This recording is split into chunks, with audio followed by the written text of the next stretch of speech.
Let this circle represent $1 million. This is what $10 million would look like. This is what $100 million would look like. And this is what $1 billion would look like.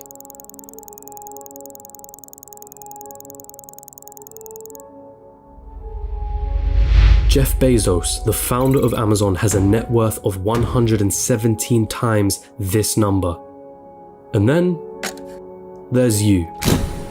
You're probably working a job right now, one that you got from the degree that you studied for in university. You probably don't have much in savings, your living expenses seem ridiculously high, you feel as though you're not paid enough, you have credit card debt that needs taken care of. Maybe you're a student, studying for a degree that you hope can land you a job that you hope can bring in some good money. You probably don't have any savings, only a pesky student debt hanging above your head.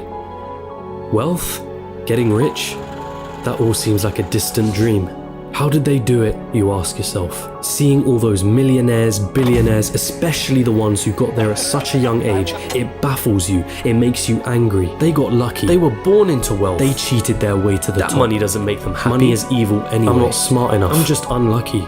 Those dreams you had of buying that mansion, your favorite sports car, paying off your mortgage, traveling around the world, they'll forever remain that way. Just dreams, nothing more. Nothing less. You come to the harsh realization, it's a rigged game. It's been a rigged game from the start. And you're on the losing side of it. But what if I told you you were wrong?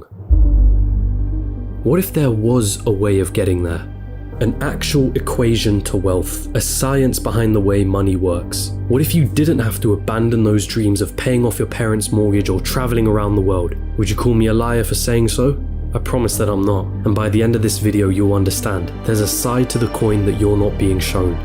But I warn you, the road is tough. It's filled with struggle. It's filled with ups and downs. It will mean swallowing some difficult truths that the school system and society haven't told you yet. And let me be clear, there are many of you who will not make it to the end of this road. But for those of you that do, at the end of this road lies wealth beyond what you thought you could attain. At the end of that road lies the freedom of never having to worry about money again. So, are you with me?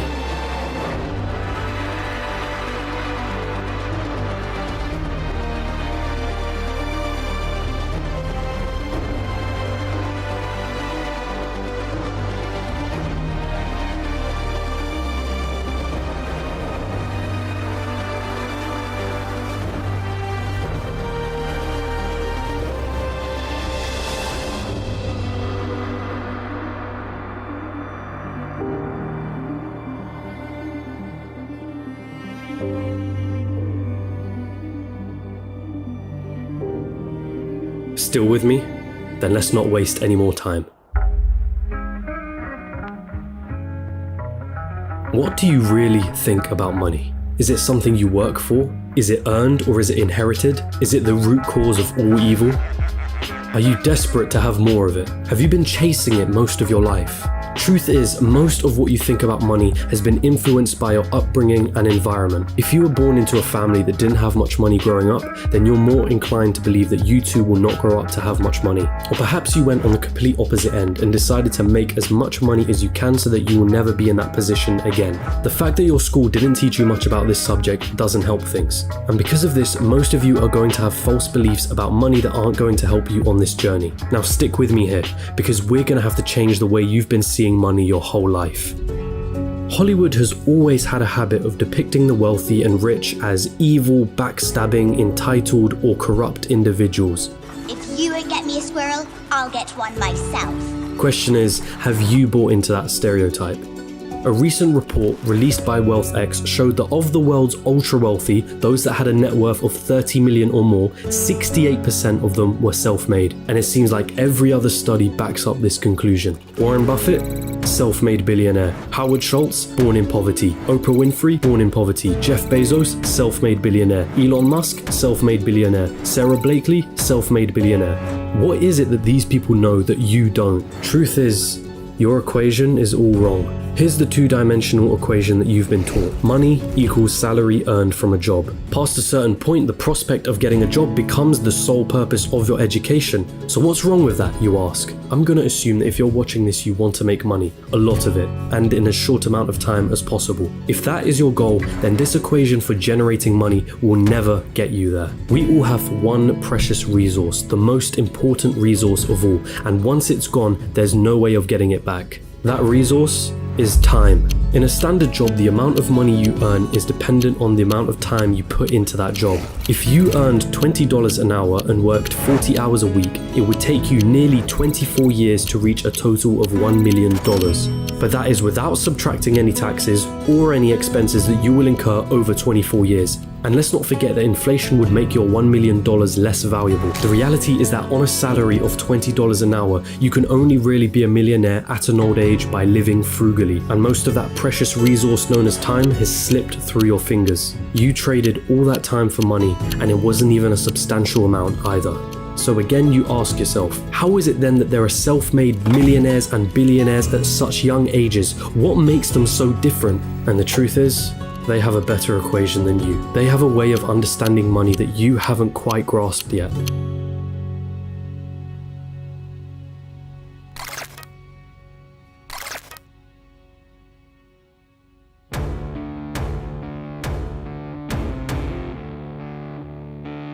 Pay very close attention now. Stop chasing money.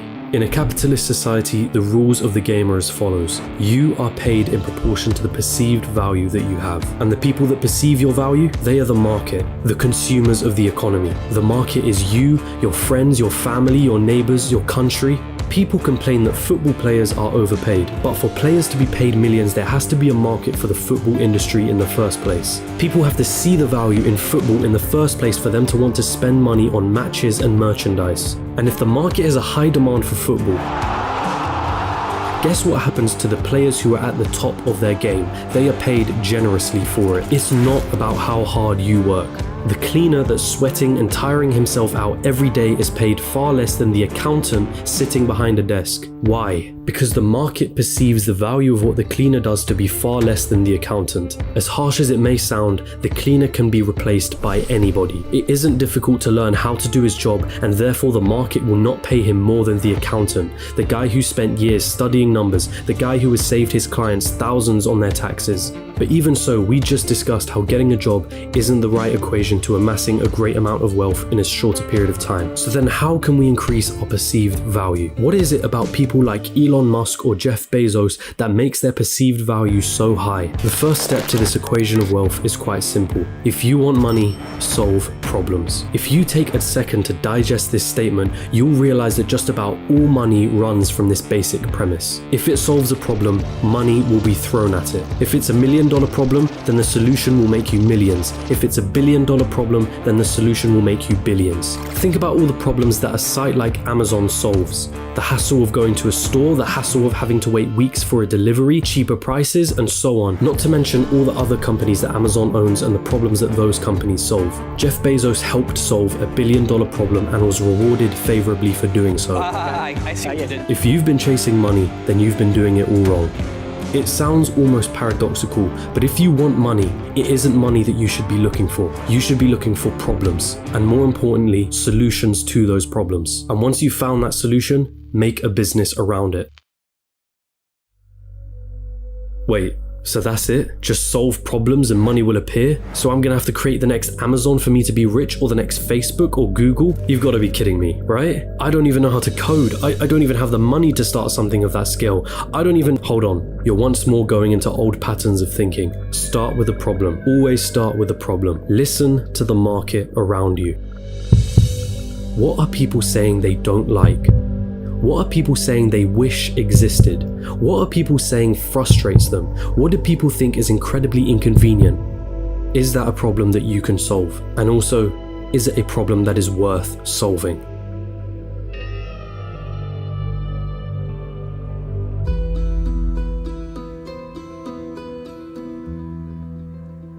The final step of this equation to wealth is finding a scalable solution to the problem. Your solution needs to affect a magnitude of people.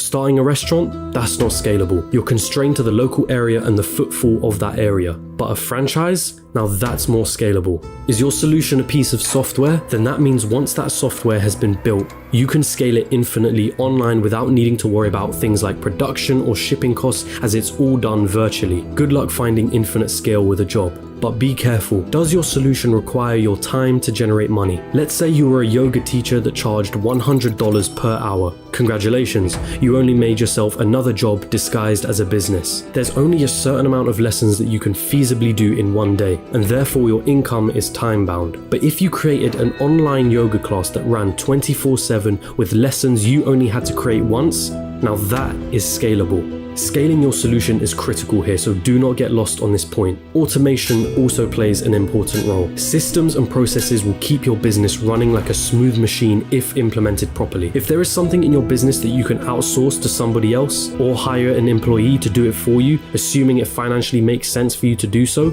then do it. Tasking yourself with everything is a bad thing. As much as you may think you're the best, there's someone out there that can do a better job than you. Once you've found a solution, it's your job to make sure that solution can be accessed by everyone in your market. It's not about your ego and it's not about what you're passionate about. The market doesn't care about your passions. So now that you have your profitable business running with the right systems and processes in place, it's time to move on and reap what you sowed.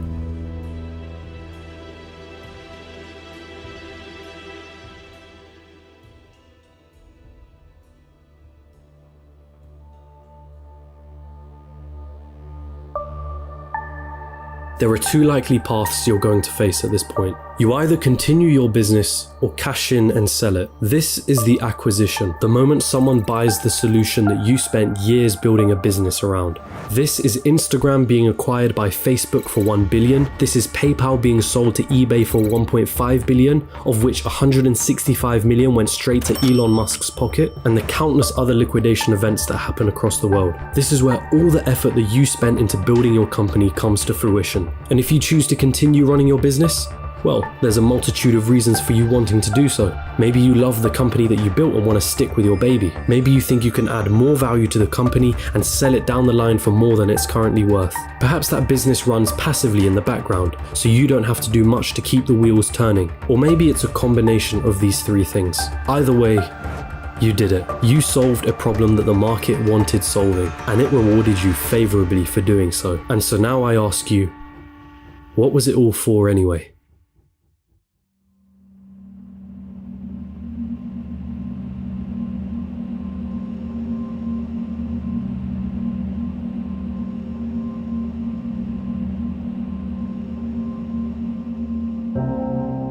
For most of you, it was never about the money. Money is just a piece of paper, a number on a screen. Its value is only backed up by our belief in its value. From the very start, this was never about the money.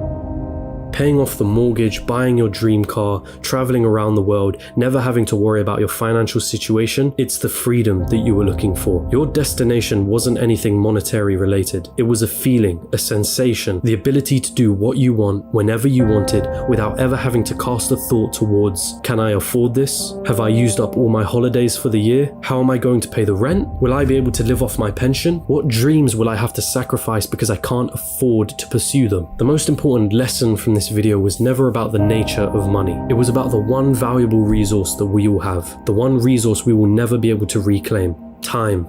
Is giving up a large chunk of your time towards a job that you probably don't like worth it? Is your life settled on working, coming home, watching the telly, sleeping, waking up the next day, and repeating the same cycle till you retire? How many more hours of your life do you let slip through because of this pattern? Or perhaps you're fine with that reality. Perhaps you have no other choice but to follow that path for the time being. And if that's the case, there's nothing to worry about. The most you got from this video was a little entertainment and maybe a change in perspective. But there are those of you that understand the other side. Those of you that have the desire to never need to worry about money ever again. And so I feel the need to remind you, stop chasing money. Chase problems and find the solution to those problems. This is the equation through which all money is found. If you desire liberty through never needing to worry about money ever again, then let solving problems be the meaningful struggle in your life. Does it mean you'll be happy at the end of the road? Does it mean you'll feel fulfilled? Only you can answer that question. But if your struggle is meaningful, then perhaps it's worth pursuing.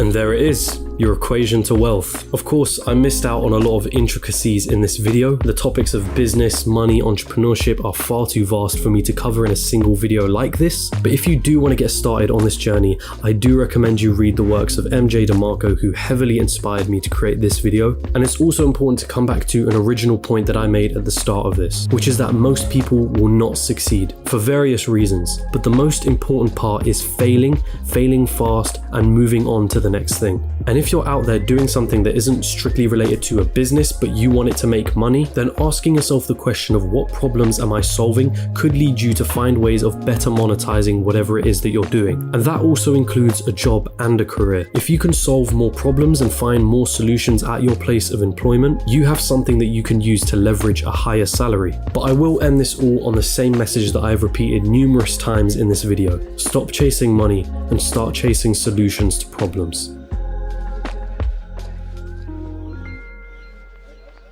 Hey, you've arrived at the end of the video, and thank you so much for watching, but don't click off just yet. I do want to take the time to say thank you very much for watching to the end. These things take quite a few sleepless nights to research, script, film, and edit, so you can't imagine how much I really do appreciate your support. If you genuinely enjoyed this video, then don't be shy, hit the like button, and if you disliked it, hit the dislike button twice just to be sure, and comment down below and let me know why. My goal with this channel has been to create entertaining documentary style videos on business, finance, and life in general. And if that sounds like something you'd be interested in and you'd want to tune in for more, hit the subscribe button and hit that notification bell. Make sure all your notifications are turned on. But with all of that being said, I hope you have a wonderful rest of the day.